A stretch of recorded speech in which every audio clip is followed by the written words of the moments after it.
Harerahana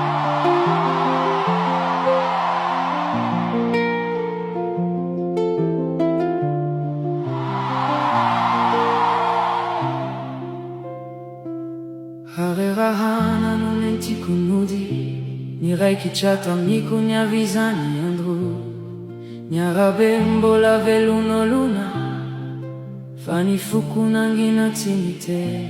Nijiro teny andalana ny banskinako, toy ny nofireraka tsy mety matory. Dia nanontany moramora ny fanahiko, eo ve anao Andriamanitra?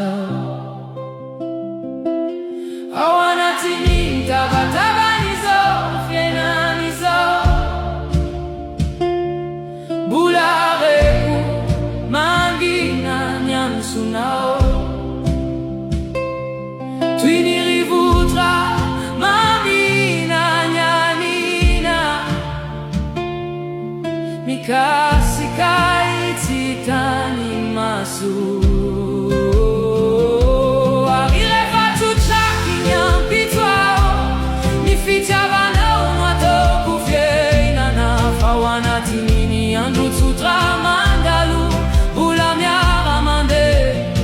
Amiko ianao,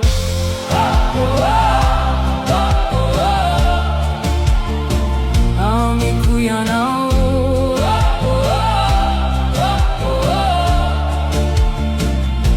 Nipetraka teo amoron'ny varavarankely ao, niresaka taminao tao anaty fahanginana.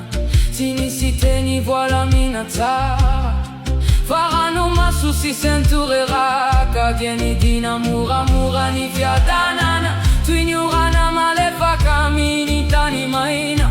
Tsy nisy fahagagana hitany zao tontolo izao, fa ny foko no nianatra ny ainindray. Ao anatiny tabatabany'izao fiainan'izao,